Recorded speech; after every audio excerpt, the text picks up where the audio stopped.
Assalomu alaykum vatandaşlar. Mustaqillik yo'lida izlanish programmamizning 59 soniga xush keldinglar. Bugun biz Suriya vaziyati va biz degan temada Cumhur raisimiz Mamtimin Alapandimni suhbatga taklif qildik. Suhbatimizga xush keldingiz. Hoş bulduk. Rahmat. Bu Suriya temasi yaqinda beri qiziqayotgan tema. Suriyada Asad hokimiyati qo'llagandan keyin Suriyada yillardan Asad hokimiyatiga qarshi qurolli jang qilayotgan Uyg'ur qurolli kuchlari, ya'ni atalmish Turkiston Islom partiyasi tuyuqsiz qiziq nuqtaga aylandi.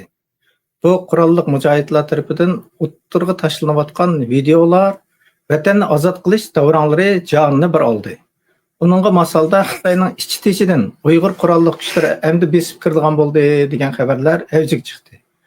G'arb medialaridan netsi bu qiziq bozorda jim turishni xohlamadi. Xitoyga o'xshash yo'sinda xabar ishlabmi ulgurdi. Buning qarta bizning sobiq Cumhur raisimiz G'ulom Osmon apandim 2 qatim video ishladi va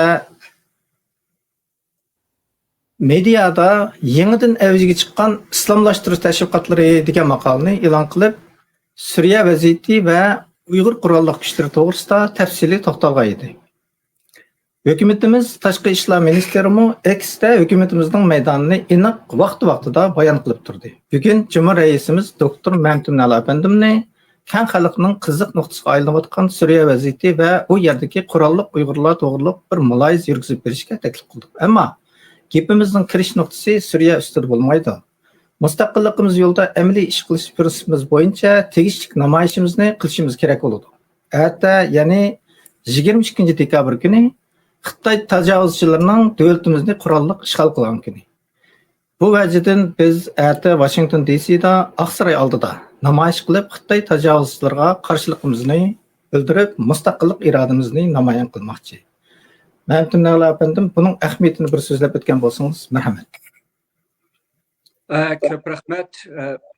Bu 12 ya'ni 1949-yil 12-oyninki bu 22 kuni bizningki xuddi sizda abay deb o'tib ketgandek bizningki siyosiy tariximizdagi intayin va qor kunlarning birisi.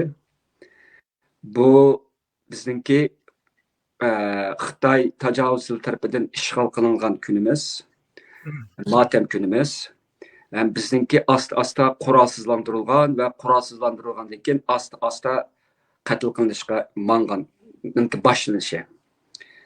Biz shuningdek asli shu kundan tortib, shu islohdan tortib, garchi biz ayni vaqtda bu islohninki bizning beshimizga, avlodlarimizning beshiga, jumladan muborak vatanimizning beshiga qanday kunlarning keldiganligini to'liq faraz qilmagan bo'lsakmi, hozir oqimizga o'rilib o'tganki 75 yillik tariximizga qaraydigan bo'lsak, ana shu kundan tortib bizningki armiyamizningki, milliy armiyamizning, ya'ni davlat armiyamizningki bularninki qo'rshovda qurol topshirishga majburlanib, eng oxirisi bizningki ichinishlik mahkumlikqa va talon-tarojga,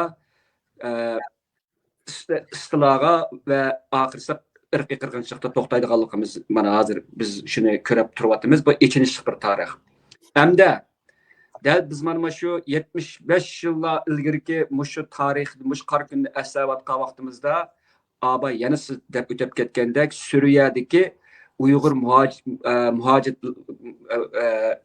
Uyg'ur qurolli kuchlarininki o'ttirg'i chiqishi bizningki mustamlik tariximizdagi hozirgi ahvolimiz qarta yangi bir o'ylanishni, yangi bir tafakkurni talab qilyotdi.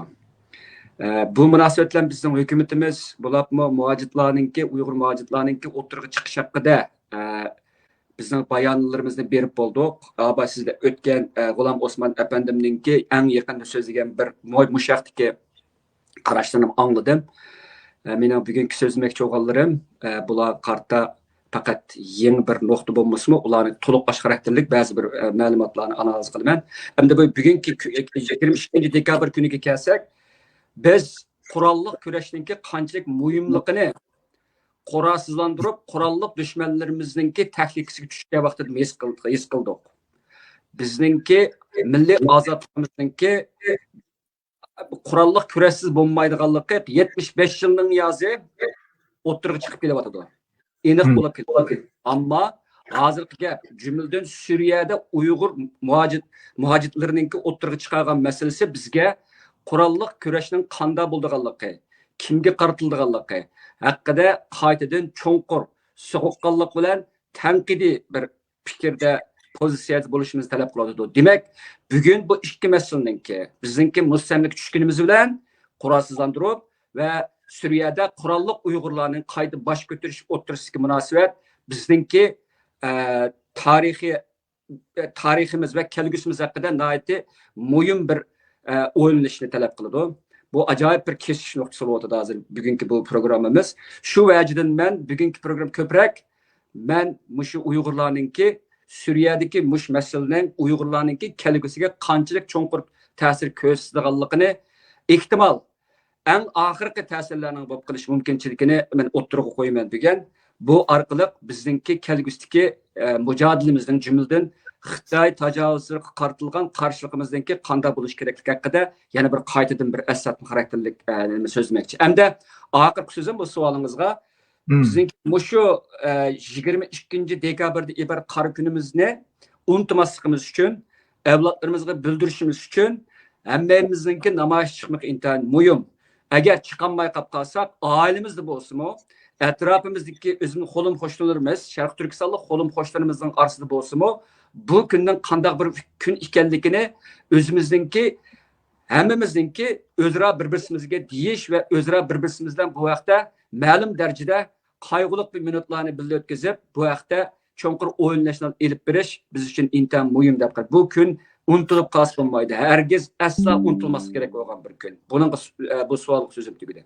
Rahmat. Bu kun davlatimiz ag'darilgan kuni, Sharq Turkiston Cumhuriyeti majburiy ag'darilgan kuni va davlat armiyamiz yo'qotilgan kuni. Ya'ni eglik huquqimizni, davlatimizni yo'qotib qo'ygan kun. Shunga bu kunni unutib qolsak biz uchun nomus bo'ladi, sharafsizlik bo'ladi. Hamda Suriyadagi Uyg'ur qurolliq mujohidlari kim? Suriyaga qanday keldi? Qurolni kim berdi? Iqtisodiy manbaga kim kafolatlik qildi degan nuqtalarni bir so'zlab bersangiz, marhamat. Suriyadagi Uyg'urlarningki mujohidlarningki o'ttirg'i chiqishi 30 yillik bir tarixga bog'liq. Men bu tarixni yamancha ichkirlab kirib ketmay, chunki bu haqida ilgari mas'ul so'zlaganman. Bizningki Sharq Turkistondagi mandaq bir nuqtadan chiqayman. Sharq Turkiston milliy qurultiyi 1992-yili 12-oyning 13-kuni Istanbulda ichiladi. Bu yig'inga ayni vaqtdagi Sharq Turkistondagi ikkinchi jumhuriyatimizda xizmat qilgan masalan Ziyo Samidi, Yusufbek Muxlisi qatorliq bizningki pishqadam inqilobchilarimizdan tortib Turkiyada qechib chiqqan, Sharq Turkistondan Turkiyaga chiqib yerlashgan nurg'unlagan inqilobchilarimizningki qatnashi, bizningki ilgirki bir avlod inqilobchining qatnashi bilan intayin buyuk bir yig'ilish bo'ldi. Buni bizningki shu vaqtdagi kayfiyatlar haqida aslangan aslimlarga nazar soladigan bo'lsak, u chaqda Istanbulda bir bayram shodligiga cho'mgan. Ayni vaqtdagi Turkiyaninki davlat bosh ministri Süleyman Demirel efendim Nimo Milliyetçi Hareket Partiyasining shu vaqtda Turkesh Alip Arslan Turkesh efendim qatorliqlar bu qitimqi yig'inning ishtirokchilarini qabul qilgan. Shundan bilan bir vaqtda 100 dan ortiq telegrammalar va tabriklar o'qib o'tilgan va bu vaqtda 30 necha davlatninki nimalarda bo'lapmi O'rta Osiyodagi yangi o'zi mustaqillikni olgan jumhuriyat bizning qarindosh jumhuriyatlarimizdan bu vaqtda tabriklar va turli shakldagi xo'shallanishlar bo'lgan. Endi bu Sharq Turkistonninki 1949-yil Xitoy ishg'oliyatiga kirgandan keyinki chet elda Xitoyga qarshi olib berilayotgan sovuq munosabatlar urushi oxirlashgandan keyin dunyoning tartibi qaytadan o'rlashtirilish oldida turayotgan ochqishlik paytdagi intayin muhim bir uchrashish hisoblandi. Buningda Amerika bor, buning orqasida Turkiya bor, buning orqasida boshqa ya'ni Xitoyga qarshi turayotgan va Xitoydan iborat ayni vaqtdagi kommunistik bir davlat deb qaralayotgan bir dushmanga qanday taqobil turishni o'ylashayotgan nurg'unlagan aktiv va demokratik kuchlar bordi. Bu ulug' bir utuq deyishga bo'ladi. Bu g'alati yeri, intayin afsuslanarli bu vaqtda nurg'unlagan izlanishlar va bu vaqtdagi nurg'un kitob, suhbat, nurg'un narsani yezish kerakda. Ammo bu un-tinsiz xuddi unutilib ketayotgandek bir nuqta bo'lyapti. Buni bunday deyishimning sababi ayni vaqtdagi 1930 yillardan tortib, ya'ni jadidchilik harakati 20-yildan tortib boshlangan, keyin millatchilik bo'lgan, keyin sotsializm ilib kirgan bunday murakkab vaziyatda Sharq Turkistonda shakllangan davlatchilik engidan keyin, yemirilgandan keyin Sharq Turkistonda bu tunji qatim chet elda davlatchilik engi o'ttirg'i chiqadi, namoyon bo'ladi. Shu vaqtdagi yig'indan keyin İstanbul xitobnomasi e'lon qilinadi. Bu xitobnomada Sharq Turkistonning mustaqilligi uzil-kesil talab qilindi. Hamda buningga qarata Xitoy qanday qiladi? Buning uchun men Chechenning masalasini tilga olaman. Chunki Chechenning masalasi tilga olishining sababi Abasiz deb bitib G'ulom Osmon apandimninki Uyg'ur qarshiligininki islomlashtirish deganninki bir o'rnak bilan ta'minlaydi. Ham Chechenlarga qarasak 1994-yili sobiq Sovet ittifoqidagi nurg'unlagan jumhuriyatlar o'zining mustaqilligini qo'lga olgandan keyin Chechenistondagi ishga rasmi, Checheniston jumhuriyati ishga deyiladi. Bularni o'zining mustaqilligini qo'lga olish uchun tirishadi. Javhar Doyevninki yetakchiligida. Bularning mafkurusimi xuddi İstanbuldagi Sharq Turkiston milliy qurultiyidagi bizningki rahbarlarimiz o'tirg'i qo'ygandek mustaqillik bu mustaqillikni davlatchilik, millatchilik va bir xil xalqaro qoida usullarga asosan qo'lga oladigan bir xil intilishdi. O'xshash bo'lib ikkisini qarab. Shuning bilan bu vaqtda Yelsin huquq tutirayotgan ular birinchi qatimliq Chechen urushi davomlashdi. Bu vaqtda Chechenistonning qarshilik ko'rsatish kuchlari Rossiyaga xil eg'iz zarba bersimi 1996-yilga kelgan vaqtda bu qatimliq qarshilik ko'rish, mustaqillik ko'rishi eg'ir bostirildi. Ammo dunyo Chechenistonga nurg'un hissdoshligini bildirdi. Nima uchun? Chunki sobiq Sovet ittifoqida yemilgan Rossiyaninki burun Sovet ittifoqi davridagi istibdodligi, uningki xalqaro kishilik huquq prinsiplariga hurmat qilmasligi va xalqning o'z taqdirini belgilash huquqini ko'zga ilmay dafsan qilish qatorliqlar xalqaro jamoatninki qattiq qarshilik uchraydi. Shuning bilan bular qanday qiladi degan vaqtida bular ikki cho'ng taktikani qo'llandi. Birsi mustaqillik harakatining beshidikini o'ltirish, Javhar Do'dayev ashunda o'ltirildi. Ikkinchisi shu bu milliy qutulish, milliy mustaqillik harakatini islomlashtirish. Shuning bilan aşırı islomiy kuchlar asta bu Rossiyaninki unutib qolmasligimiz kerakki, o'rta sharqdagi musulmon davlatlar yo'shirin munosabati bor. Bu hattoki Suriya davomlashadi, hozir davomlashadi. Chunki Rossiyaninki cho'ng bir manfaati bor bu yerda. Bu sababdan Rossiyaninki istihbarotininki o'rta sharqdagi musulmon davlatlarining istihbarotini birlashib, aşırı islomiy kuchlarni, vahobistlar qatorli aşırı islomiy kuchlarni Chechenistonga yo'llantirdi. Shuning bilan ikkinchi qatimliq Checheniston urushi boshlangan vaqtda, ya'ni 99dan 2009gacha 10 yillik davomlashdi. Ikkinchi bir buning xarakteri islomlashgan Chechen mustaqillik harakati bo'ladi. Shuning bilan Putin chiqdi bu vaqtda taxtga. Putin bu Chechen mustaqilligini bostirayotganda qildi degan vaqtda bularga nisbatan terrorizmga qarshi, islom oshqunlikqa qarshi operatsion deydigan bir shaklda buni bostirdi. Xarakteri butunlay o'zgardi. Aynib ketdi degan xarakteri. Shuning bilan Chechen mustaqilligi asosan tugaydi, sug'chilishi tugaydi. Hamda bizniki kelilar. O'xshash andiza. Bilimiz 1990-yillari biz Aqto'b barindagi Xitoy qarshi bo'lgan bizningki qarshilik harakatimizni bilamiz. Barin inqilobi deb ataladi. Bu inqilobda Xitoylar islom ideyasiningki Uyg'ur mustaqillik harakatidagi rolining intayin cho'ng bo'lganligini his qiladi. Ammo ya'ni shu o'xshash Xitoy hukumatı Rossiyaninki Chechenlarninki mustaqillik qanday bostirganligini bevosita Chechenistonga berib o'rganadi. Ya'ni islomlashtirish. Shuning bilan Hasan Maqsum Hatta Qashqarda türmege solinib turayotgan vaqtida o'zini yo'qlab kelganligiga, chet elga chiqib islom uchun jihad qildiganlik to'g'risida saqchilarningki bevosita kuch ostida ash gapni qo'rqmay deyalaydigan holatga keladi. Shuning bilan necha minglagan bizningki shu dinda o'qigan taliblarimiz bo'lsin, boshqalar bo'lsin, g'ibqida chet elga chiqarildi. Bularning hammasi Xitoy tarafidan chiqarilmaydi. Muhim beshilik qismlarining bir qismi chiqarilgan bo'lishi mumkin.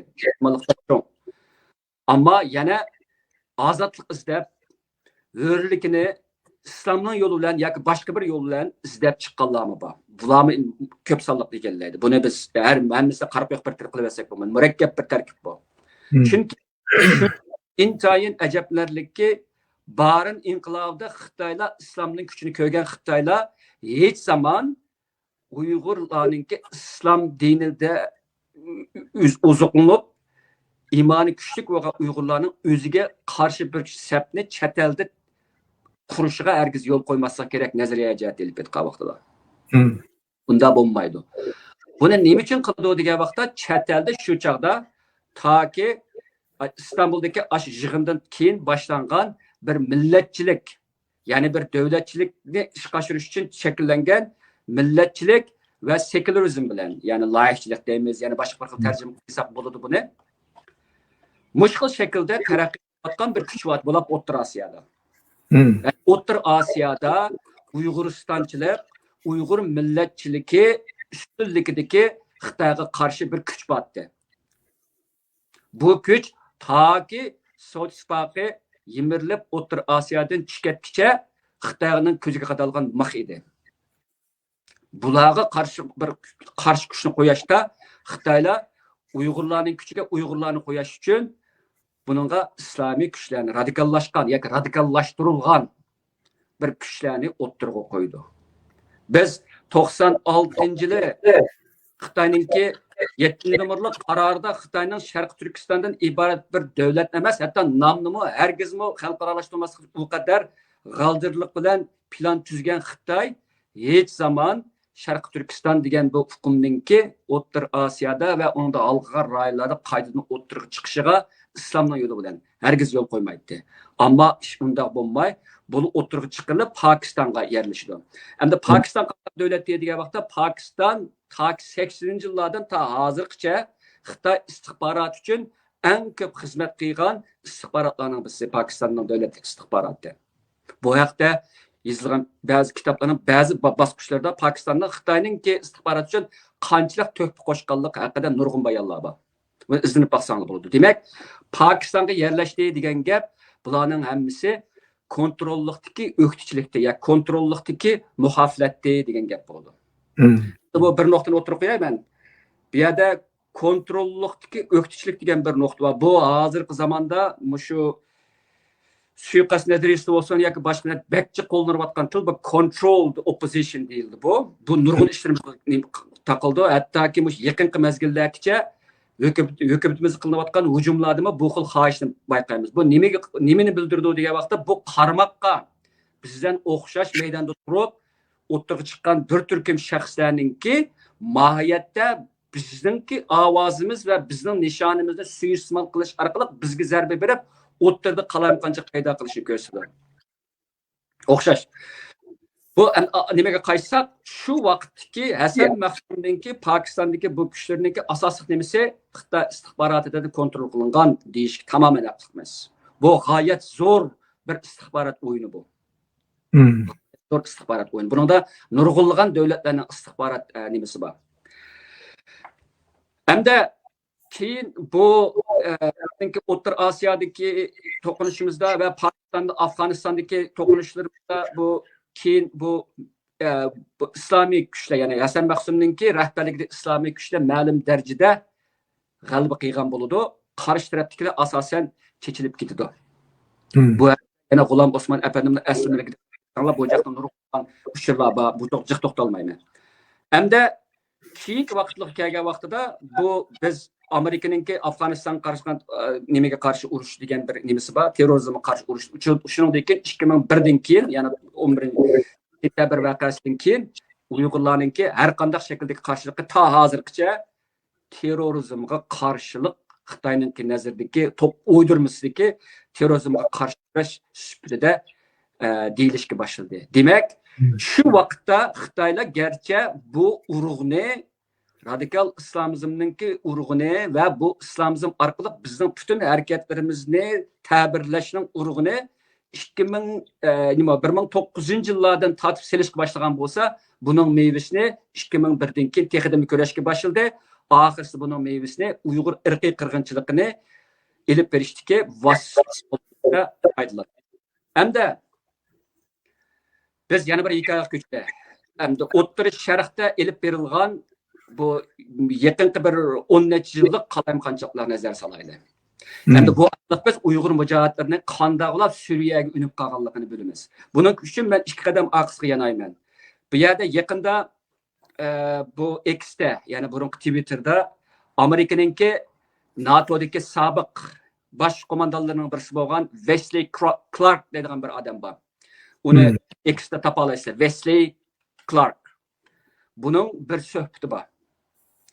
Bir muxbirlar o'tkazgan. Bu suhbatida bu 11-sentabr voqeasi yuz bergandan keyin bu yerda bir kuni bu Pentagonga, ya'ni davlat mudofaa ministrligi turgan vaqtda ustidagi buningdan cho'ngroq bir general buni chaqirdi ekan. Chaqirib buning qo'liga bir tizimlikni berib, "Mushu davlatlar bilan Amerika urush qiladi" deydi ekan. Bu davlatlarningki tizimlikida 7 davlat bor. Iroq bor, Liviya bor, Suriya bor, Iron bor. Nima? Liviya debdimi? Livan bor, ha. Ondan Afrikadan Liviya bor, Somali bor, Sudan bor.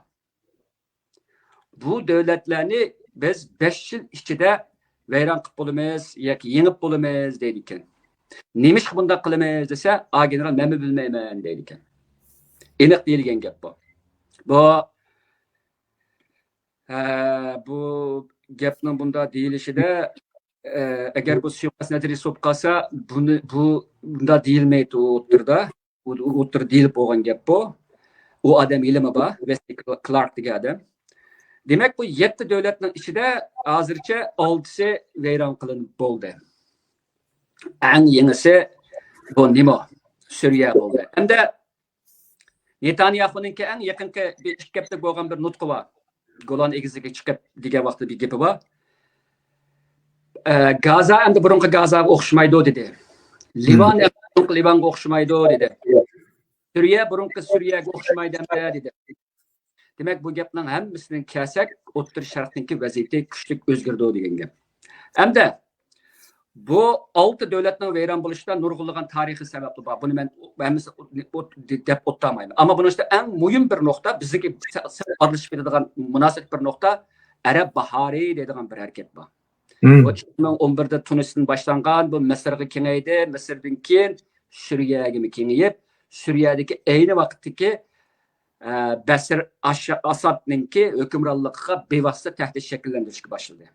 Shuning bilan Asad bularga nisbatan inson qalbidan chiqqan bostirishlarni ilib bordi. Bostirishlarni ilib berib, 2012-yilga kelgan vaqtida Birlashgan Davlatlar Tashkiloti bularga nisbatan og'ir jazo yurgizishni bexatarlik kengashida ovozga qo'ydi. Shu vaqtda Xitoy bilan Rossiya veto qilib buni rad qildi. Ya'ni Asadni saqlab qoladi. Asadninki hozirgacha, yaqingacha ag'dirish ilgirgacha hukm surishida Xitoyninki ashundaq nurg'ulg'an yordamning ichidagi biz biladigan yordamining birsi ana shu. Hamda buningga minnatdorlik bildirish uchun Xitoy shu vaqtda bir fursat izlaydi Uyg'ur irqiy qirg'inchiligini. Xi Jinping taxtga chiqadi undan keyin, anadan keyin Islomiy davlat Daesh 2014 yildan keyin kuchayib bu rayonda bir qalamqanchilik kelib chiqib, bir terrorizmninki holati shakllandi bu yerda. Ya terrorizmlik holati shakllandi. Buningga nisbatan shuning bilan bizningki O'rta Osiyo va Pokiston va boshqa davlatlardagi mujohidlarimizdan tortib, toki vatandan chiqayotgan, vatandanmi Xitoylar chiqarildi.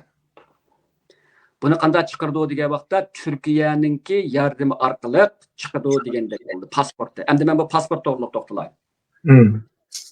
Shu vaqtda biz Uyg'urlarniki Laosga, Vyetnamga, Taylandga, Malayziyaga va boshqa Sharq Janubiy Osiyo yo'llari orqali o'shaga vatandan tortib kallani juydigan diniy targ'ibotlarningki ta'siri bilan chiqayotganligini ko'ramiz.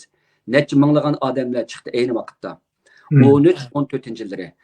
G'ulom Osmon Apandimning bu yerdagi analizi intayin to'g'ri. Agar shu tadqiqotni tamomlab qolib qolsa, bu bizningki ayni vaqtdagi suiqasdni tushunishimizda intayin muhim o'rin turdi. Hamda bu suiqasdning yana bir uchida Suriya bor.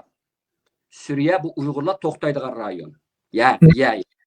Ammo buning uchun yana bir kuchga muhtoj Xitoy. Anadan keyin yana birisi Xitoyninki eng cho'ng qilayotgani bu Uyg'urlarni shunda qalasa shunda jug'anki buni ular Allohninki qudratidan shunday bo'lyotadi deb ishondirdi. Bu intayin muhim. Bu istixborotdagi eng cho'ng qilishning birisi dushmanning manfaatiga bilib xizmat qilib, uni o'zining manfaatidek ko'rib turib xizmat qilish yoki shunday xizmat qildirish bu istixborotdagi eng cho'ng qo'llash texnikasining birisi. Shu vaqtdagi Uyg'urlar bunda bo'lgan. Hamda bularga necha minglagan Turkiyaning saxt pasporti taqtilgan. Uyg'urlarning qo'li orqali taqtilgan. Bu butunlay suiqasd deymi? Nima deb beray? 2010-yillari Dubayning saqchilari Mossadninki ayni vaqtdagi Hamasninki mabhub deydigan bir yuqori darajalik bir amaldorni suiqasddan o'ldirishga qatnashgan bir guruhni qo'lga tushirdi. 2010-yilda. Bu guruhninki qo'lidan Avstraliyaning 4 pasporti chiqadi. Avstraliya hukumati buni tekshirish orqali bu pasportninki Mossad tarafidan o'zininki mushu operatsiyasini niqoblash uchun ishlatilganligini bilib, Isroiliyaninki shu vaqtdagi bir diplomatiya xodimini Avstraliya chegarasidan chiqarib etadi. Ya'ni bu demak bu ekan so'zli qistirishlik sabab bir davlatning pasporti boshqa bir maqsad uchun suiiste'mol qilinsa, u davlat uningga xalqaro qoida qonunlar bo'yicha qarshi turdi degan gap. Unda bo'lsa, nima uchun Turkiyaning necha minglagan pasporti atalmış Uyg'ur jihatchilar tomonidan ishlatilsa, Xitoy Turkiyaga qarshi turmaydi? Ta hozir qarshi turmaydi. Bir ig'iz diplomatiya to'g'risida bir bayonot e'lon qilib qo'ymaydi. Nima uchun? Chunki bu suiqasd. Turkiyaning qo'l orqali o'ylanayotgan suiqasd. Turkiya ko'masga silib oladi. O'tirg'i Uyg'urlarni chiqirdi. Uyg'urlar uni Turkiyaninki fuqarosisidagi Uyg'urlar o pasportlarni bu vatandan chiqqan, mengisi juygan, shuning bilan bir vaqtda erkinlik izlab chiqqanlarmi bor bularning orasida. Bir yaxshiroq bir kun ko'ray deb chiqqanlarmi bor, jaq to'yib ketgan Uyg'urlarmi bor. Bularning ayni vaqtdagi intayin qiyinchilikda qolib qolgan holatidan foydalanib, bu pasport orqali Turkiyaga bordi va Turkiyaga beriblar shu yerdagi yana shu Uyg'urlarningki hali ham hozir bizga vazxonlik qilayotgan xiljiq Uyg'urlarning yo'li orqali Suriyaga yo'lga silinadi. Cho'ng bir suiqasd rastlanadi. Anadan keyin 2014dan keyin Istanbulda bo'lishi mumkin, 2015da bir qatimliq nimada Suriyaningki tashqi ishlar ministri bayon e'lon qilib, Suriyada haqiqatan Uyg'ur terrorchilari bor dedi. Shundan keyin Xi Jinping irqiy qirg'inchilikni boshladi. Demak, bunda deyishimning sababi, bu gapni deb ketishim, bu qadar jiq deb ketishimning sababi, demak, Suriyadagi Uyg'urlarningki u yerda bo'lishi Xitoyning irqiy qirg'inchilik uchun bir yo'l hozirlashdi. Oddiy desak, bu yo'l mana shunday hozirlandi. Hamda hozirgi holat kelayli. Hozirgi holatda Suriyada, masalan, Hayat Tahrir al-Sham, HDS inglizchasi. Buning ichida Javlanining rahbarligidagi bu kuch o'tirg'i chiqib, nəhayət tezlikdə Dəməşqni aldı və ondan keyin Əsadның hakimiyyəti yemirib taşıdı. bu kadar küçlük, bu kadar tezlikte ilingan bir iş hakikaten dünyanı hayran kaldırdı. Bizni hayran kaldırdı. Çoğun cihetten elip etkiğe vakta bu iki çoğun amılga bağlılık. Yani iki menfi amılga bağlılık. Birisi acizleşivatkan Rusya. Yani birisi acizlaşkan İran. Rusya Ukrayna uruşida acizleşivatıdı. Gerçi Ukrayna Rusya'dan öte acizli berbatlap ketiyotgan bolsa-mu, Rusya'nınki Asadni qo'g'diqdek hali yo'q. İkincisi İran'ınki Hizbullah arqılıq Hizbullah'ınki İsrailiya güçlerden meyli Livan'da bolsun ve başka yerde bolsun veyran kılınışı İran'ını mıcık alsırattı. Onun üstüge bu kıtım Suriye'ninki bu Al-Şam'ın kuluğu düşüşüden İran'ınki lojistik cihetten Hizbullah'a yerden bir şey intan kıyınğı düştü. Bunu Hizbullah'ın özümü itiraf kılıbatıdı hazır. Şunun bilen bu iki güç acizliğinden keyin Asad'ınki yıkılışı tekrar tizleşti. Bu bir. İkincisi Asad'ın özü bir diktatör bulaş süpütü bilen halkının nazarat uçurgan bir diktatör. Şunun için mi onu hatta ki özünün askerlerimi çıkıp kovdu de. Bu iki. Üçüncüsü şu diye vakta bu yerde bir çoğunkur bir kelişim var. Bunun da mesela koltuk devletleri deyimiz var. Koltuk devlet Saudi Arabistan var, Katar var, İordaniya var, Katarlıkla var. Arap Birleşmiş Halifelik Katarlıkla. Bunlar bilen Türkiye, İsrailiya, Amerika Katarlıkla otursa bir yoşuran bir anlaşma var. Ulanınki bir yerge kelişiden kemmey turup bunda bir operasyon, bunda tizlikte oturga çıkmaydı. Hem de Cevlani'ninki tarihi qarsak, onunki Al-Qaida bilen bolgan zich münasibetini göreleymiz. Onun üstüge onun teşkilatı Al-Qaida'dan ayrılıp çıkan. Hem ta hazırkıça terörçü deyildiğin teşkilat, hem El-Cevlani'nin beşiğe 10 milyon dolar mukafat tikilgen bir terörist qarıldığın bir şahıs tüyüksüzla çapanını almıştırıpla naat mötedil, kän qosak, hem nimene tinchlikni xalaydigan bir odam siz o'tirib chiqdi. Uni bir necha bayonotlarga diqqat qilsak, shuni bayon qilyapti. Birinchisi, İsrailiya bizning dushmanimiz emas, bizning dushmanimiz İran bilan Hizbullah dedi. İkincisi, biz tinchlikni xalaymiz.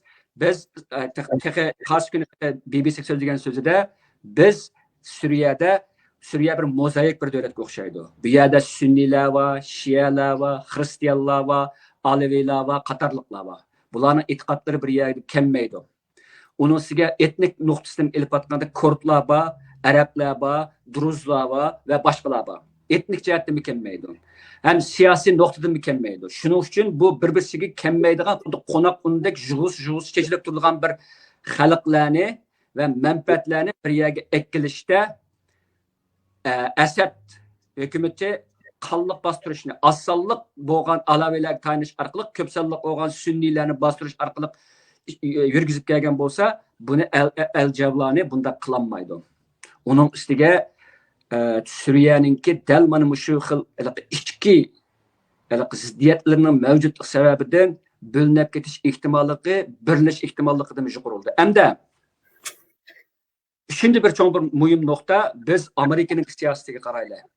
Amerika'nın siyasetine karsak, Trump bir net çıkıtım, aldı bilen İran Trump'ni öldürmekçi oldu diyen bir söz çöçekli ta kaldı. Bu söz çöçekli keyin yalğanımı çıktı ama toluk tügep olmadı.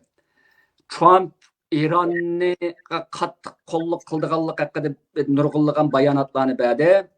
Trump'ning muavini bo'lgan J.D. Vance'mi ashaddiy İran'a qarshi bir odam. Uning ustiga Trump'ning atrofidagi boshqalarmi Marco Rubio'dan tortib boshqa burkut eqimidagi qattiq qo'lliqlarning ko'pinchisi İran'a qarshi muqomda to'layotdi. Bunun en mötedilraki bir kadar realistik ve tinchparvarraki Tulsi Gabbard ayol. Hozir Trump'ninki yangidan tashkillangan komitetning ichida.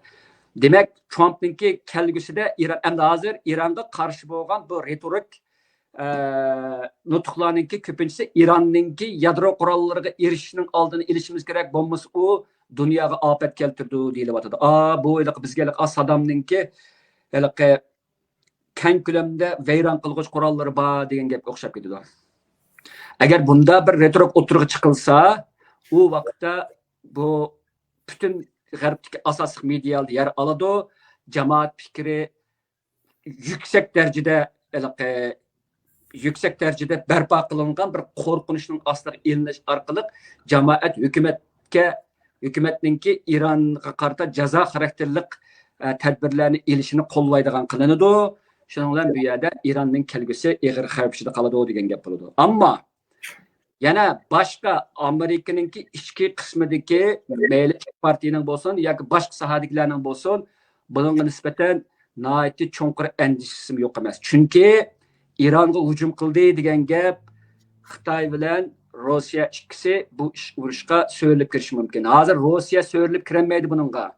Çünkü Rossiya Suriya kiramagan Rossiya İran'a hozircha aldirab kirmaydi. Çünkü Rossiyaning bir puti nimada Ukrainada patqaqda alanmaydi u putini qarab. Xitoy chu degan vaqtda Xitoy buningda u qadar zo'r tavakkul qilib u yerga kirib ketmaydi. Faqat harbiy qurol yaraq jihatlarga boshqa yerdan bas berdiki, unda qilinmasligi mumkin. Ammo shunda bo'lsa-mu, agar bu urush haqiqatan kengayib ketib qolsa, bu vaqtda uch dunyo urushininki yuz berish ehtimolligi yo'q degil bo'lmaydi deyilyapti hozir. Uning ustiga hozir suiqasd nazariyasi bo'lsin yoki haqiqiy nazariya bo'lsin, Greater Israel Plan degan bir plan bor. Suiqasd nazariyachilari qo'llanayapti. Shu buni amaliy haqiqatan shunda bir planning bor yo'q haqida men hozircha kesib deyolmayman. Bu planning bir qismida İsrailiya o'zining zaminini kengaytib, hozirda necha cho'nglatadi. Buningda biz Suriyaninki Golan egizligidan tartaqli ishga kirgan qismlarini oladi. Buna nisbeten hiç kim gap qilinmayapti hozir. Suriya, İsrailiya xili nimaninki Suriyaninki harbiy asarlarini asosan vayron qilib bo'ldi. Yana bir ma'lumotga qaragan vaqtda Assad Rossiyaga qochib ketadigan vaqtida Suriya bilan İsrailiya bilan aloqalashib, o'zininki Alpranni İsrailiyaning etib tushirib etmaslik shart ostida butun harbiy maxfiyatlikni tashirib ketdi degan bir qarashim bor. Bu qanchalik rasman uqmayman. Anadekin Saudiya Arabistonning ichki qismida bir turkum yerlar bor, buning ichida Livanninki 5 qismi bor, qatorliqlar. Misrninki bor. Demak, bunda bo'lgan vaqtida agar bu plan bo'lsa, bu plan oxirida hali 7 davlatni Amerikaning hujum qilishi bilan bog'lanib ta'lil qilinsa, bu vaqtda bu qilinayotgan ishlarning hech qaysi tasodiflik bo'lmaydi. Hech qaysi tasodiflik bo'lmaydi. Hamda Turkiyaninki bu ishki mas'uliyatiga qarasak, Turkiya faqat cho'ng davlatlarninki buyruqni ijro qilyapti. Erdoğan'ın baqirab, u yerda uni qilman, buni qilman deyishlariga hech qanday asos yo'q. Erdoğanmo kontrol qilingan bir o'qituvchining birisi. Turkiyaninki u yerda qalam qancha Turkiyaning cho'ng bir maqsadi Suriyada harakat qilib berayotgan va kelgusida boshqa cho'ng davlat jumladan Amerikaninki qo'llash ostida mustaqil davlat qurib qilish mumkinchiligi bir qadar cho'ng bo'lgan kurdlarninki shu mustaqillikni erishish, davlatni qurishning oldini ola olsa, Türkiye yaman çoğuşluğunu qilgan. Onun çoğuşluğunu qılanmaydı. Hem qılanmaydı emas, qıldırılmaydı. Şuna hem de gepimde çıksam, hem de bu uyada iki çoğun nokta çıkar hem de bir yerde. Bu gepde çıksam. Uygurlarning uyada bob qilishi çoğun cihati ilifat qavaqda intayin murakkab xalqarалық vaziyat ve murakkab siyasi oyun ve planlarninki bir qismiga kirib qoldi. Bularning hech qaysi Uyg'urlarning manfaatiga uyg'un kelmaydi. Suriyaning ozodlik bilan bizning ishimiz yo'q asli jihat elbet qavaqda. Suriyaning ishini deb bizningki boshqa bir davlatlar va manfaatlar bilan kuchlar bilan dushmanlashish o'yimizmi yo'q. Bunda qiyg'dak majolimizmi yo'q. Planimizmi yo'q. Hamda bu Uyg'urlar bu Al-Sham Al-Javlanininki rahbarligida ostida bu urushda nurg'un qatim bu nimalarga chiqib televizorlarga programmalarga chiqib dunyoda ko'rsatyapti. Bu Uyg'urlarga qo'shib olganlim bor, jumladan bizning o'zimizning Uyg'urlar qo'shib olganlim bor. Bulardan nafratlanib, bularni terrorist deb tillaganlar bor. Bularning shu ko'pragi Suriyaninki o'zidan chiqqan millatchilari va shu Suriyaliklar Uyg'urlarni tillab, ayblab, turli jihatdagi qarlash nimalarni olib beradi. Hamda bu Uyg'urlarninki ichida men shuni bilamanki, ustida ta hozirgacha Sharq Turkistonning masalasida o'zining maydonini bildirmagan va Xitoyning nisbatan hatto Xitoy bularning nomini suiiste'mol qilib Uyg'ur irqiy qirg'inchilik abbosimi qarshilik bildirmagan Turkiston Islom partiyasi bor. Turkiston Islom partiyasiningki boshdan oxir qab qilayotgani qachoniki Xitoyga foydasi tegadigan, Xitoy tashviqotga ehtiyojli bo'lsa, ular televizorlar chiqib, nutqni so'zlab, qurollar bilan Xitoyga tahdid solib qo'ydi. Xitoylar dal mana shu tahdidni ishlatish orqali xalqaroga bizni terrorchi qilib ko'rsatib kelyapti. Toki hozirgacha Turkiston Islom partiyasining bayrog'i qora rangdagi bizning bayrog'imizdan tamamen o'xshamaydigan shakldagi bir bayroqdir. 2010 yaqinqi yil bu qitim bizni hayron qoldirgan bir yeri, ularning bayrog'i bizning bayroqlar o'xshidi, ammo uning ustiga shahodat, ya'ni la ilaha illalloh Muhammad Rasululloh degan arabcha so'z bizningki ulug' oyatlarimizdan birisi uningga chekildi bu bayroqqa. Hamda bu orqali bizningki Sharq Turkistonninki Xitoyga qarshilik ko'rsatish harakatlarining xarakteri islomlashganligininki yoki islomlashtirilayotganligining yana bir qatam tipik misoli mana shu. Hamda bular hozir Xitoyga tahdid xarakterli gaplar qildi. Hamda bu tahdid xarakterli gaplarni qilib, bularninki Xitoyga tahdid solinsak, masalan, qarab boqaylik. Turkiston Islom partiyasining oldida Turkiston bor. Turkiston, Sharq Turkiston bilan G'arbiy Turkiston va unda halqagan nurg'unlagan keng jo'grafiyani o'z ichiga oldi. Buningda O'zbekiston bor, Qozog'iston bor, Qirg'iziston bor, qatorliqlar bor. Bular bu partiyaninki o'zining ziminda harakat qilishiga hargiz yo'l qo'ymaydi. Ash so'zning o'zilla Turkiston Islom degan ikki gapning o'zilla bularni u tuproqqa qadam bosqizmaydi. Bu deganlik u tuproqdan bularning foydalanib turib Xitoyning manfaatiga qarshi bir ish qila olishi mumkin emas. Pokistonda qila olishi mumkin emas. Chunki Pokiston Xitoyninki eng sodiq, eng g'aljisimon davlatlardan birisi. U yerda qila olishi mumkin emas. Afg'onistonda qilish texidimi mumkin emas. Chunki Afg'onistondagi Talibanlar bilan Xitoylar o'rtasida nurg'unlagan kelishimlar bor. Uning ustiga Xitoy Afg'onistonning ichiga hozir mablag' solib, mineral moddalarni ko'zlagan va boshqa qurilishlarga mablag' solish orqali Talibanlarning ko'nglini tutdi. Talibanlar Xitoy o'rtasida cho'nqur bir munosabat bor. Shunga bu tahdid quruq tahdid bo'ladi. Ammo bu quruq tahdid mening ansiraydiganim hamda bu faqat qiyos bu. Butunlay qiyos.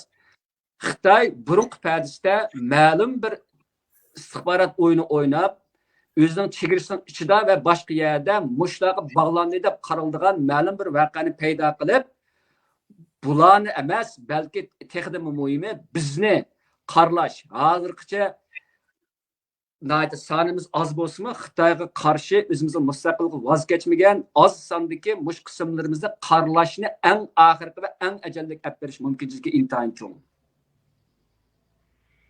Chunki o'zining turadigan yeri yo'q, kelgusida mavjud bo'lishi bo'lmasligi muammo, noaniq bo'lgan Sharq Turkiston Islom partiyasiningki Xitoydan iborat bu kuchga hozirgi vaqtning o'zida bu xil shakldagi tahdid shakllantirishi odamni ajablantirdi.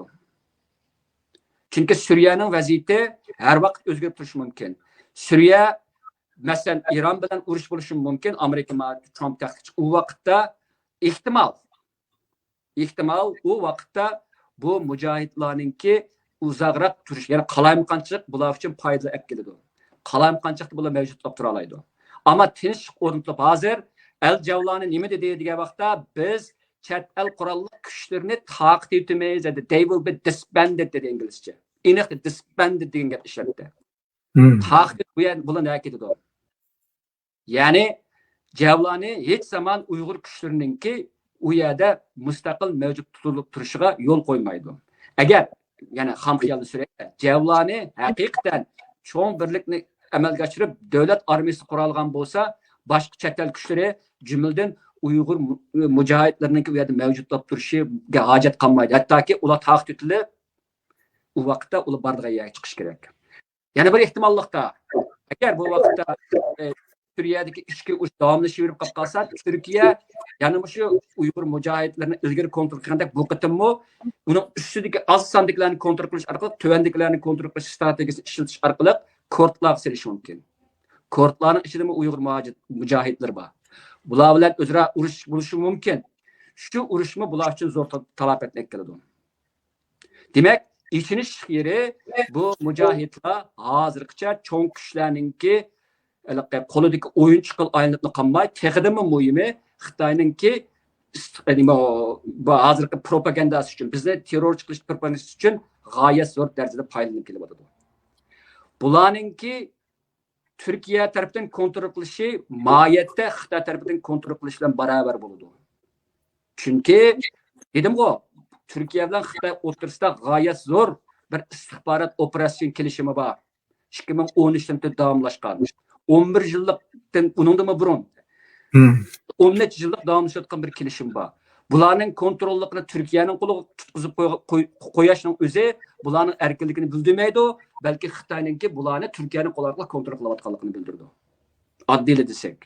Eng oxirgi baqa vaqtida bularninki taqdiri intayin aniqsiz va xatarlik bir ahvolda qoladi. Yana takrorlayman. Bularninki ichida ustidikilari hozirgacha hech zaman Xitoy qarta hech qanday bir ta'dil shakllantirmagan. Asladagilerin içinde mustaqillikni xohlaydigan nurg'unlar var. Masalan, Gary Shee degan bir muxbirninki bir maqolasi var 2017 e'lon qilingan New York Times'da, New York vaqt gazetida. İstanbul'daki bir necha shu Suriyadan qaytib ketgan Uyg'urlarni maxfiy ziyorat qilib ismini o'zgartirib maqola e'lon qilibdi. U maqola bir o'qib qo'yishga arziydigan maqola, inglizcha maqola. Bu maqolada haqiqiy Xitoyga qarshi o'zininki ozodligini, mustaqillikni kurashni xohlaydigan nurg'unlagan Uyg'urlarning Suriyada borligini qayd qildi. Shu ziyorat qilgan inson. Ham u yerda o'zlarininki nima ish qildi? Allaqanday bir sabablar va kontrolliklar sabablik Xitoyga qarshi turish emas, harakat emas, hatto so'zni bulashgan yo'l qo'yilmaydiganligini o'ttirib qo'ydi. Bu qadar kontrol qilingan. Gap nima degan vaqtda hammasi apqashdi gap. Ya'ni jihad qilamiz, g'arbni qilamiz degan gap bo'ldi boshda. Keyin u gapni keyin qarshilik ichidagilar qarshilik etib, bizning dushmanimiz g'arb emas, bizning dushmanimiz boshqa yer emas, bizning dushman faqat bir va faqat bir. U bo'lsa Xitoy hukumatı bizni mustamlik qilgan desimi ular gapni o'ynatib, apqashli gaplar bilan bularni kontrol qilib ketdi. Hatto mening anglagan ba'zi usullarim qaragan vaqtda mushundaq gapni deb qarshilik ko'rsatganlarninki yo'shirin suiqasd uchirganligim bor. Ya'ni mustaqillik deb buning ustidagi Xitoyga setilgan yoki Xitoy tarafidan kontrollikdagi o'qituvchi rolni o'ynayotganlarga qarshi turganlarninki suiqasdga uchirganlik haqidagi ma'lumotlar bor. Buningki jazmlashishi yana buningga nisbatan paket ketadi. Buningga nisbatan shu ish qatnashganlarninki sözleri ve ularninki guvohlik ketadi buningga. Unda odamlar texi chiqib boqmadi, qo'rqaydi. Chunki bularning kuchi Turkiyadan tortib boshqa o'rta sharq boshqa davlatlarga yetganlik uchun bular eg'iz ocholmaydi. Endi gapimni yig'ib kelsam, Suriyadagi Uyg'urlarning bo'lishi Xitoylarning ehtimol bizga qartilgan oxirgi va qo'rqinchli bir suiqasdning amalga oshirilishi uchun o'ylanayotgan bir o'yin bo'lish ehtimolligi intayin yuqori. Ben %100 bunda bunu diyemeyim ama bunda bo'lmaydi diyemeyim. Çünkü bunun bulduğanlık ihtimallıkta bo'lmaydigan ihtimallıkının köprek boğanlık için bir matematiklik bir kıyasi nazariye asaslangan vaqtida ben köprek ihtimallıktaki noktani o'tirib qo'yib ishladim. Hadi so'zim tugadi. Bek uzun bo'lib ketib qoldi. Ama ben bunu sel kengaytib so'zlimsam, tarixni kirishtirib so'zlimsam bu nokta aniq o'tirib chiqmaydi. Rahmat. Siz demek Suriye vaziyetini to'liq so'zlab berdingiz. Endi biz hukumatimiz endi kichkina bir savol qistiraydi. Nima vajidan Suriyadagi Uyg'ur qurolli mujohidlari endi Xitoy chegarasidan kirdigan bo'ldi deb tantana qilmaymiz. Javobini berib bo'ldingiz. Biz tantana qilmaymiz, shundaymi? Tantana qilmaymiz. Amaliyotda tantana qilish emas. Manda bir nuqtadan bir misol olayda men. Esimizda bormiki 2018 deyman. Shu vaqtda bir Uyg'ur odam Türkiye'ninki askeri kiyimini kiyip, Hmm. kulak pilot yaptırıp,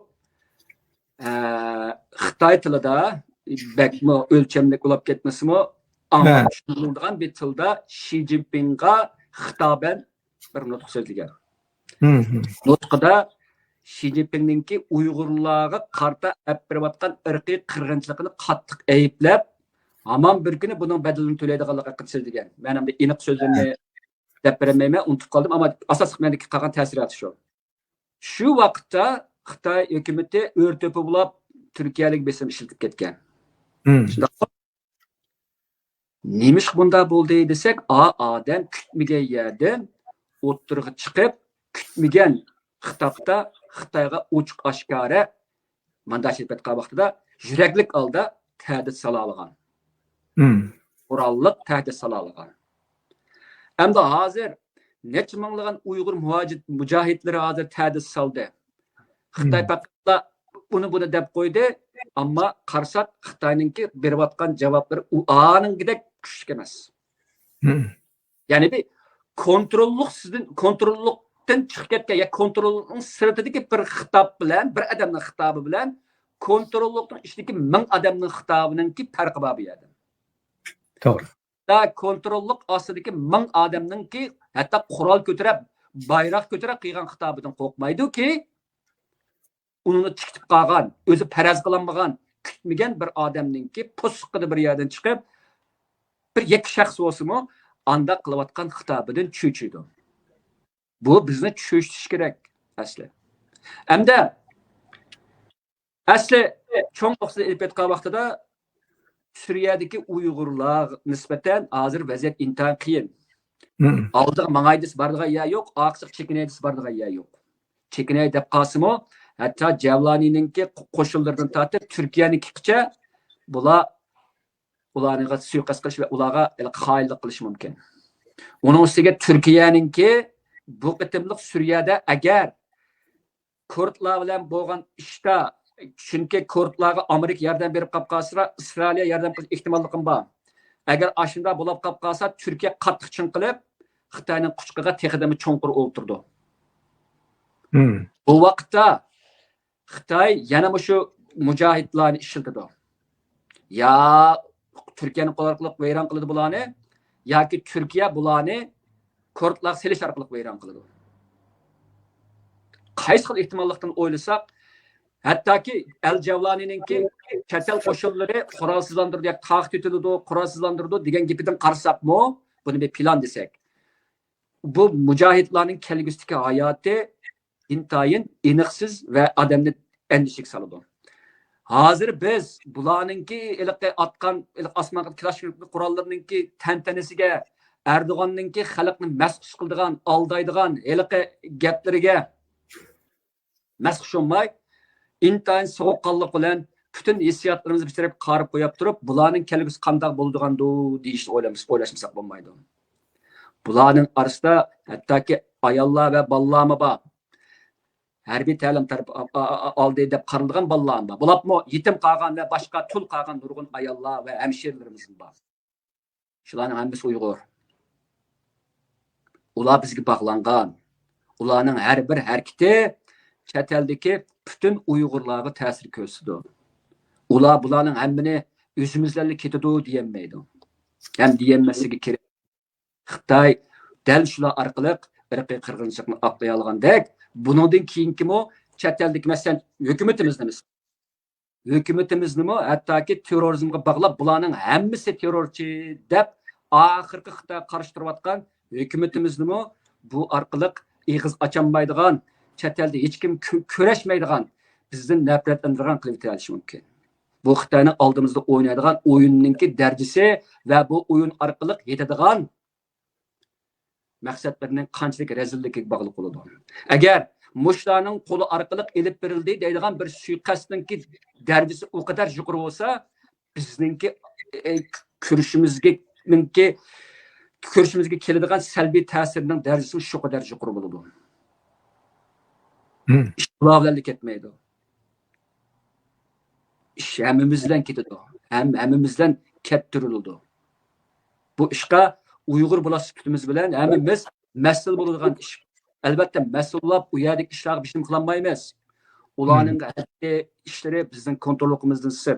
Ammo hozirning o'zida bular tarafidan elib berilgan har qanday bir tashviqotga aldirab ishinib, oqisini minib yoki boshqa bir ish qilishning hammasi biz uchun intayin xatarlik bo'ladi.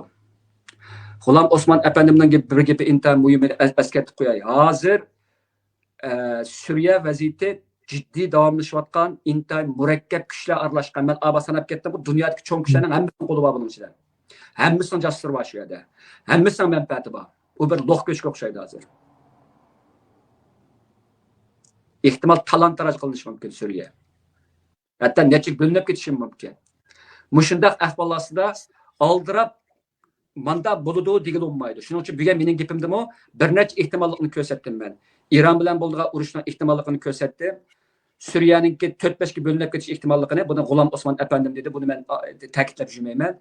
Anandan keyin agar nimaninki mesela İsrail'in büyük planı bazı hakikaten olsa bunun planının işinin kim o qanday bo'ldiganligi O'rta Sharqning vaziyatini uzil-kesil o'zgartirdi bu plan. Aslida keltugisiz darajada o'zgartirdi. Buni Netanyahu o'zimi dedi. Ya'ni Netanyahuning gapini yig'inchoqlab kelsak, O'rta Sharq bo'lmaydi dedi. Hakikaten shunday bo'ladi O'rta Sharqning nimasi. Shuna mushundaq ahvolda meningki xalqimizdan kutadiganim nihoyat so'g'oqqan bo'lash. Nurg'ulg'an shavshuvlarning ichidan nurg'ulg'an ko'zimizda g'alat qiladigan uchurlarning ichidan bir nimani tepib chiqish kerak. Buningda tanqidiy fikr qilish bek muhim bo'ladi bu yerda. Ya'ni bu kim uchun xizmat qiladi? Ya'ni oddiy desak, buningga Qur'onni kim berdi? El-Javlanining Qur'onining puli kimdan kelyapti? Askarning kundalik chiqib kimdan kelyapti? Nima ish buni qiladi? Nimani kutyapti? Kimga foyda qiladi? Bularni o'ylashimiz kerak. Bularni o'ylasak, bularning hech qaysisi foyda qilmaydi amaliyotda. Yaman cho'ng bir o'yan bor bu yerda. Ammo bizning o'zimizning dadining sirligi bir o'yan bu. Garchi biz bu o'yanga mushu mujohidlar xato o'rinda, xato vaqtda, xato bir sabablik bu ishga kirib qolgan bo'lsa-mu, ammo ularningki aldirab tantana qiladigan bir ish emas. Ularni hozir cho'nqur kaskin o'zining hayot mamoti haqida o'ylashgan bir gap. Ham o'zininki agar haqiqatan Sharq Turkistonni vatan deb qarasa, vatanninki hayot mamotini o'ylashi va buning uchun mas'ul bo'lish kerak. Ularning har bir harakati vatanimizning kelgusi uchun intayin muhim bo'ladi. Buni obdan biladi va bundan foydalanadi. Ularlarga gapim tugadi. Rahmat. Bu qurolli kuch degan bilan emlat siz degandek kontrol ostidagi qurolli kuch. Bundan Xitoy hech andish qilmaydi. Endi siyosatda aqliy tafakkur to'liq muhim. Boy siz deb o'tdingiz, hammani birlashtirib akilib, nihoyatda iditliq, undan keyin logikalik bir yakun chiqardingiz. Tarixiy faktlar shuni ko'rsatib turibdiki, bizdagi hissiy hayajon har zaman aqlimizni kesib turug'liq va yetkicha pushaymimiz bor. Pushaymon qilib turug'liq. Sizce qandaq bir xil usul bizni aqliy tafakkurga boshlar? Sizga o'xshash.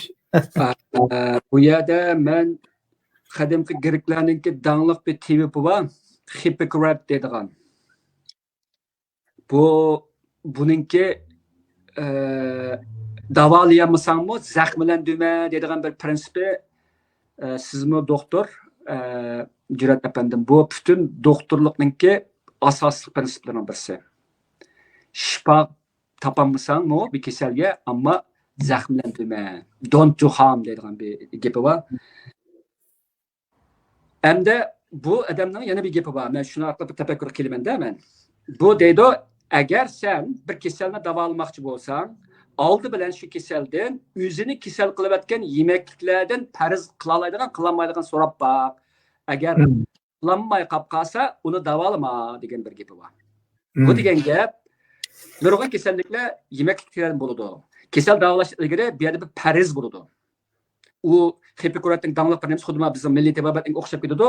Yemeklik bir xil dori sifatida qo'llanilgan. Har bir yemeklikningki bir dorilik qimmati bor.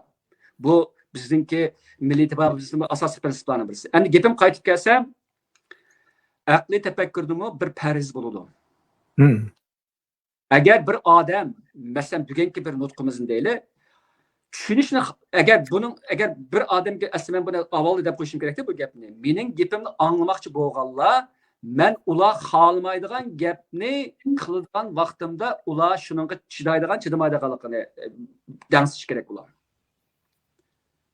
Ya'ni bu yerda bir hissiyat omili bor. Hissiyat omili nima desa, yiliq ularning zabardast qiyofati, bizning bayrog'imizningki o'zgartirilgan nusxasi, mana shu bayrog'imizning shakli va rangi qatorliqlar, ularninkilik tantana qilayotgan nimalari Uyg'urlarni faxrlantirdi, g'ururlantirdi. Buni tushunib turibman.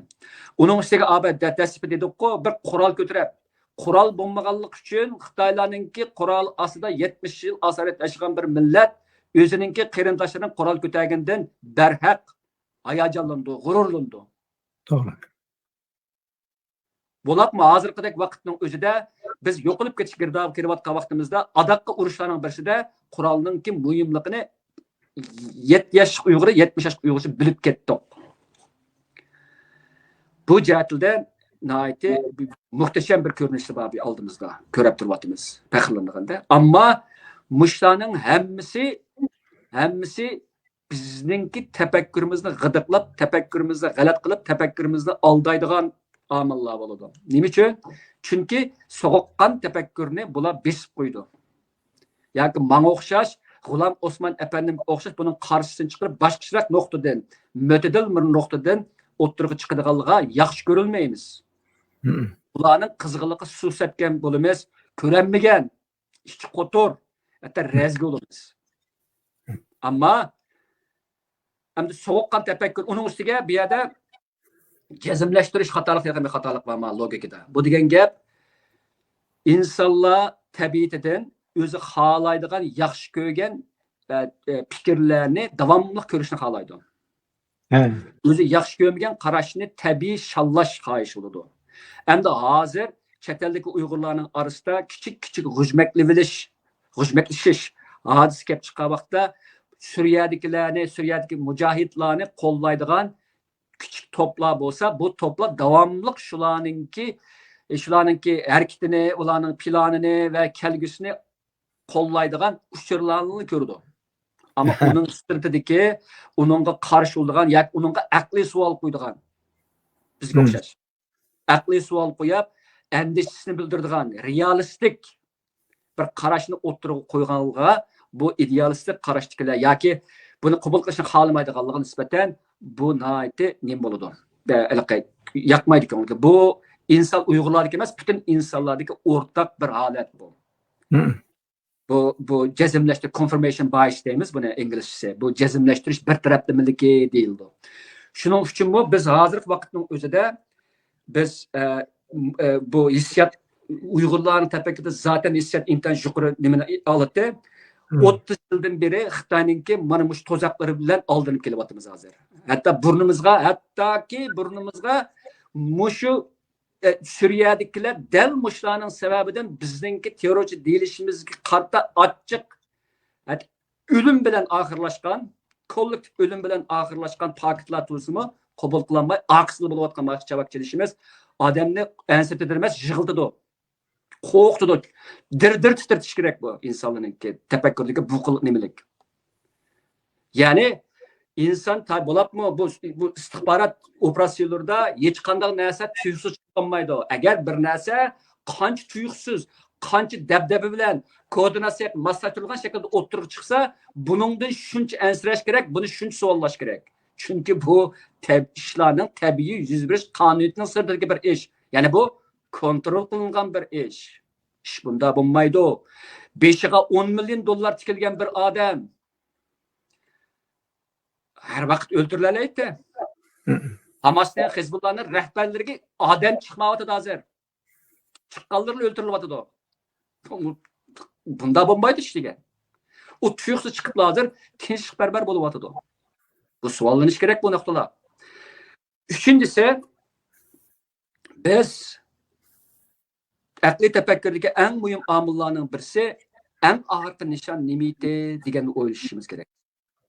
Eng oxirgi nishondan chiqib turib, oqisiga yansa, bir-birisi bilan aloqasizdek bilinadigan, bir-birisi bilan hech moslashmaydigan nurg'unlagan liniyadagi parallel va kesishma holatdagi hodisalarninki bir-birisi bilan adaqqi nuqtada aşı bir nishon uchun xizmat qildirilayotganligini his qila olamiz. Endi adaqqi nishon nima edi?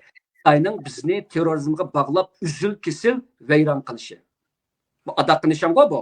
Doğru. Aqs yenib boqaylamda. Aqs yenib turib taki aşı 1992 yildagi aşı İstanbuldagi aşı vaqa Uyghur müstakillik hareketi devri bölgüç bir vaqa. Undan keyin chiqqan yoshlarninki o'ttirga chiqib, vatandan chiqib, cho'nglar bu ishni qilmayapti, biz qilamiz deb o'ttirga chiqishi.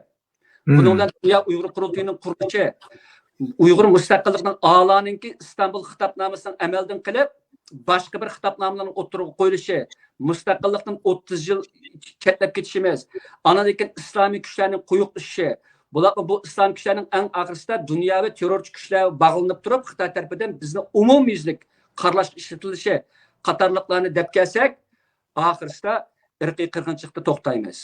Ammo bu yerda bir qadam qilyapti Xitoy uchun. Ya'ni bir qadam qildi. Oxirgi nishon nima? O'xshash nishon. Oxirgi nishon nimasi? Hamda chet eldagi qoldiq Sharq Turkiston kuchlarini aşırı islomga bog'lash orqali ularningki nomini abadiy qaralash. Bir nuqta qolib qolgan hamda Xitoy qilolmayotgan. Buning uchun xizmat qildirish ehtimolligi intayin yuqori. Men buning uchun bu qadar vaqirab jaqirab so'zlayapman. Bular mushning xizmat qildirish ehtimolligi yuqori deyapman. Nimishqa? Men nishondan chiqib turib, uningki yoki natijaga qarab turib, uningki buni barliq keltirayotgan nurli sabablarni analiz qilib, bugungi asosiy nishonim ana shu. Nishondan oqisiga yenib turib, tarixga qarab baqish va tarixiy hodisalarni bir-biriga bog'lash orqali bir qadar cho'ng bir nimani, sxemani, ya'ni Xitoyningki 30 necha yillik bir planini tushunish. Maqsadim shu. Bu aqliy tafakkurdagi eng muhim omillar. Buningda biz masalan Uyghur masalasini emas, hamda oxirgi bir gapni ketib qo'yay. Uyghur masalasini emas, hozir dunyo siyosatininki na ketayotganligini mushundaq bir nimani tushunamiz. Dünyadaki kuchlarninki, ya'ni ko'zga ko'rinmaydigan, ammo dunyoninki siyosatini, iqtisodini, harbiy kuchlarni kontrol qilayotgan bir kuchlarning oxirgi maqsadini bila olsak, xuddi chigishib ketgan jipni uchun deb olsak, o jipni qilaversak, oxirisi bu jip nima qilib asosan yeshilib chiqqandek, nurg'unliga ishlarni tushunmak oson bo'ladi. Shunga nishonni asos qilish orqali jarayonni tushunish bizningki aqliy tafakkurimizningki asosli bir omillarga aylanish kerak. Gapim tugadi. Rahmat. Agar vaqtimiz bo'lgan bo'lsa, yana paranglashsak bo'ladi. Sizdan jiq darslarni o'rganib oldik bugun. Ilmiy-fikrsiz yashay olmaydigan Xitoy o'ziga hujum qilgudek bir qurolli kuchning tashviqotini bozorga silishi nimadan derak berar? Mushu savolni bo'ylab o'ylasaqla, haqni o'tirib qo'ysaqla ish aydin. Bu suhbatimizdan keyin Xitoyning qo'liga pale bo'lib ish yurishtirayotganlar bu qurolliqlarning tizginini Xitoylarning qo'lidan ustunlik bilan ilib olganmidir? Buning desmoyisi nimadir? O'ltirs qopsa Xitoyning zimin butunligini qo'g'dash irodasini yanmaydigan Turkiya bu qatim yenib qolganmidir? Degandek savollar izchil tafakkurimizni g'idiqlab tursa ajab emas. Xitoy bunday fursatni bir yangi terrorchi yaratish, o'z qilg'uligini haq ko'rsatish, Arab musulmonlarining boshpanoyi bo'lish suiqasdiga ergashtirib, o'ttir sharq ishlariga qo'l tiqishga o'zini yo'lliq ko'rsatish, barliq Xitoylarni o'rtaq dushman yo'lida texnik birlashtirish maqsadiga ishlatmasmi acaba? O'ttirga tushilib, Sharq Turkiston xalqining qinini qizdirayotgan atalmış cho'ng siyosiy dangliq ziyolilarni nima desak bo'lar? Savollarni hammamizning aqliga murojaat qilamiz. Məmtun efendim rahmet bugünkü bu sohbetga ajratgan vaqtingizga hammanglarning mush vaqtga rahmat. Alloh emanet. Vaqt munosabati bilan bugungi programmamiz mishada oxirlashdi. Xayr, Alloh emanet.